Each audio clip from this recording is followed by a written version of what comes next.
Hi అండి, welcome to Sai Saraswati kitchen.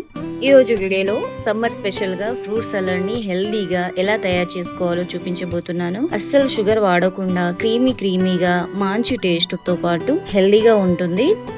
ఇలా ఈ సమ్మర్లో టేస్టీగా కూల్గా ఇలా ఫ్రూట్ సలాడ్ని చేసుకోండి. పిల్లల నుండి పెద్దల దాకా చాలా టేస్టీగా హెల్తీగా తినేయొచ్చు. అలాగే ఈ ఫ్రూట్ సలాడ్ చేయడం కూడా చాలా సింపుల్. ఈ సమ్మర్ లో పిల్లలకి టేస్టీగా కలర్ఫుల్ గా హెల్తీగా చేసి పెట్టండి. చాలా చాలా ఇష్టంగా తింటారు. అంత బాగుంటుంది. సో ఈ టేస్టీ ఎంతో హెల్దీ అయిన ఫ్రూట్ కస్టర్డ్ సలాడ్ని ఎలా తయారు చేయాలో చూపించబోతున్నాను. నేను చూపించే ప్రాసెస్ లో ఒక్కసారి చేసి చూడండి. చాలా టేస్టీగా క్రీమీగా వస్తుంది ఫ్రూట్ సలాడ్. ముందుగా ఒక ప్యాన్ లో అరకప్పు దాకా నీళ్ళని తీసుకొని 2 కప్పుల దాకా పాలను తీసేసుకోవాలి. ఇలా తీసుకొని సిమ్ లో పాలు మరిగేంత వరకు ఇలా కలుపుకుంటూ మరిగించుకోవాలి. ఇలా మరిగించుకొని ఇప్పుడు పక్కన నేను ఇక్కడ వెనిలా ఫ్లేవర్ కస్టర్డ్ పౌడర్ తీసుకుంటున్నాను. ఈ కస్టర్డ్ పౌడర్ని అరకప్పు పాలల్లో 3 టేబుల్ స్పూన్ దాకా కస్టర్డ్ పౌడర్ తీసుకోవాలి. ఇలా కస్టర్డ్ పౌడర్ వేసేసుకొని ఈ కస్టర్డ్ పౌడర్ పాలల్లో కలిసేంత వరకు ఇలా బాగా కలుపుకోవాలి. లమ్స్ లేకుండా ఇలా బాగా కలుపుకోవాలి. ఇలా కలుపుకొని పక్కన పెట్టేసుకోవాలి. పక్కన మరుగుతున్న పాలను అడుగు అంటకుండా ఒకసారి బాగా కలుపుకోవాలి. ఇలా కలుపుకొని ఇలా పాలు మరిగాక నేను ఇక్కడ చక్కెరగా బదులు మిల్క్ మేడ్ తీసుకుంటున్నాను. చక్కెర వాడట్లేదండి. మీరు కావాలంటే 1/2 కప్పు దాకా చక్కెర వేసుకోవచ్చు. ఇక్కడ మిల్క్ మేడ్ తీసుకున్నాను. ఈ మిల్క్ మేడ్ వేయడం వల్ల కస్టర్డ్ అనేది చాలా క్రీమీగా చాలా టేస్ట్గా వస్తుందండి. షుగర్ వేయకుండా ఈ మిల్క్ మేడ్ వేసి చేస్తే టేస్ట్ మాత్రం చాలా చాలా బాగుంటుంది. మనం బయట షాప్లో కొని తిన్నట్టే ఉంటుంది. అంత బాగుంటుంది. మనం మరుగుతున్న పాలలో వేసి బాగా కలుపుకోవాలి. ఇప్పుడు ఇలా అంతా ఒకసారి బాగా కలిపేసుకున్నాక నేను ఇక్కడ ఒక 1/2 టీ స్పూన్ దాకా వెనిలా ఎసెన్స్ వేస్తున్నాను. వెనిలా ఎసెన్స్ వేయడం వల్ల కస్టర్డ్ అనేది చాలా టేస్టీగా వస్తుంది. ఫ్లేవర్ చాలా చాలా బాగుంటుంది. మనం ముందుగా కలుపుకొని పెట్టుకున్న కస్టర్డ్ పౌడర్ పాలన్నీ ఇలా వేసేసుకోవాలి. వేసేసుకొని ఒక 2 నిమిషాల పాటు ఇలా కలుపుకోవాలి. ఇలా కలుపుకొని స్టవ్ ఆఫ్ చేసేసుకుని ఈ కస్టర్డ్ అనేది చల్లారేంత వరకు ఇలా పక్కన పెట్టేసుకొని చల్లారబెట్టేసుకోవాలి. చూడండి ఈ కన్సిస్టెన్సీలో ఇంత క్రీమీగా ఉండాలి. ఇలా చల్లారిన తర్వాత మనం మిక్సింగ్ బౌల్లో వేసేసుకోవాలి. ఇలా వేసేసుకొని ఈ కస్టర్డ్ అనేది కూల్ అవ్వడానికి మనం ఫ్రిడ్జ్ లో ఒక 2 గంటల పాటు ఫ్రిడ్జ్ లో పెట్టుకోవాలి. అప్పుడు చాలా క్రీమీగా చాలా కూల్గా ఉంటుంది కస్టర్డ్ అనేది. ఇప్పుడు మనకు కావాల్సిన ఫ్రూట్స్ ని కట్ చేసేసుకోవాలి. నేను ఇక్కడ ఒక మ్యాంగో, అలాగే 2 అరటిపండు, అలాగే ఒక దానిమ్మ పండు, అలాగే నల్ల ద్రాక్ష, అలాగే ఒక యాపిల్ ని తీసుకున్నాను.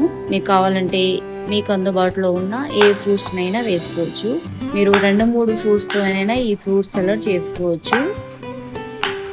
ఇప్పుడు ఈ ఫ్రూట్స్ ని ముక్కలుగా ఇలా చిన్న ముక్కలుగా కట్ చేసేసుకొని పక్కన పెట్టేసుకోవాలి. నేను ముందుగా ఇలా గ్రేప్స్ ని కట్ చేసుకొని పెట్టుకున్నాను. ఇప్పుడు ఈ పచ్చ గ్రేప్స్ ని కూడా ఇలా కట్ చేసేసుకోవాలి. ఇలా కట్ చేసేసుకొని పక్కన పెట్టేసుకోండి. ఇప్పుడు యాపిల్ ని కూడా కట్ చేసేసుకోవాలి. ఇలా అన్ని ఫ్రూట్స్ ని చిన్న ముక్కలుగా ఏ సైజులో కావాలంటే ఆ సైజులో మీరు కట్ చేసుకొని ఇలా ఒకేసారి పక్కన పెట్టేసుకుంటే మనకు ఫ్రూట్ కస్టర్డ్ సలాడ్ చేయడం కూడా చాలా ఈజీగా సింపుల్గా అయిపోతుంది. ఇలా అన్ని ఫ్రూట్స్ ని కట్ చేసుకొని ఒక బౌల్లో పెట్టేసుకోవాలి. ఇప్పుడు బనానాని మనం కస్టర్డ్ లో మిక్స్ చేసే ముందే ఇలా కట్ చేసుకొని పెట్టుకోవాలి. లేకపోతే కలర్ మారిపోతుంది, టేస్ట్ కూడా అస్సలు బాగుండదు. ఇప్పుడు మనం ఫ్రిడ్జ్ లో పెట్టుకున్న ఒక 2 గంటల పాటు ఇలా ఫ్రిడ్జ్ లో పెట్టుకున్న కస్టర్డ్ ని తీసుకొని ఇలా బాగా బీట్ చేసుకోవాలి. ఇలా చేసుకోవడం వల్ల కస్టర్డ్ అనేది చాలా క్రీమీగా చూడండి ఈ కన్సిస్టెన్సీలో వస్తుంది. బాగా బీట్ చేసుకోవాలి. ఇప్పుడు ఇందులో మనం కట్ చేసి పెట్టుకున్న నల్ల ద్రాక్ష వేసేసుకోవాలి. వేసేసుకొని గ్రీన్ గ్రేప్స్ని వేసేసుకోవాలి. ఇప్పుడు ఇందులో మనం కట్ చేసి పెట్టుకున్న యాపిల్ని 1 కప్పు దాకా వేసేసుకోవాలి.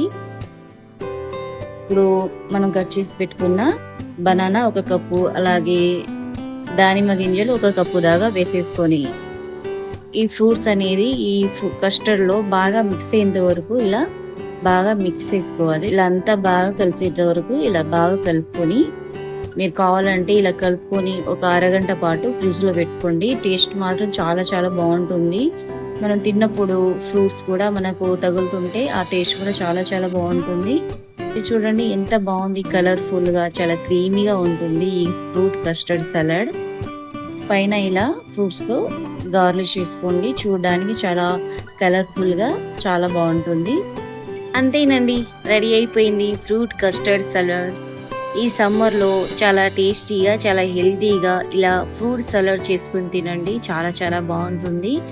అస్సలు షుగర్ వాడకుండా క్రీమీగా మంచి టేస్ట్తో పాటు హెల్తీగా ఉంటుంది. ఈ సమ్మర్లో టేస్టీగా కూల్గా ఇలా ఫ్రూట్ కస్టర్డ్ సలాడ్ని చేసుకోండి. పిల్లల నుండి పెద్దల వరకు చాలా చాలా టేస్టీగా హెల్తీగా తినేయవచ్చు. క్రీమీగా టేస్టీగా, టేస్ట్ మాత్రం చాలా చాలా బాగుంటుంది. ఇంట్లో ఎవరైనా చుట్టాలు వచ్చినప్పుడు ఇలా ఫ్రూట్ కస్టర్డ్ సలాడ్ చేసి పెట్టండి, చాలా బాగా మెచ్చుకుంటారు. సో మీరు కూడా ఈ సమ్మర్లో కూల్గా టేస్టీగా హెల్తీగా ఈ ఫ్రూట్ కస్టర్డ్ సలాడ్ని చేసుకోండి. టేస్ట్ మాత్రం చాలా చాలా బాగుంటుంది.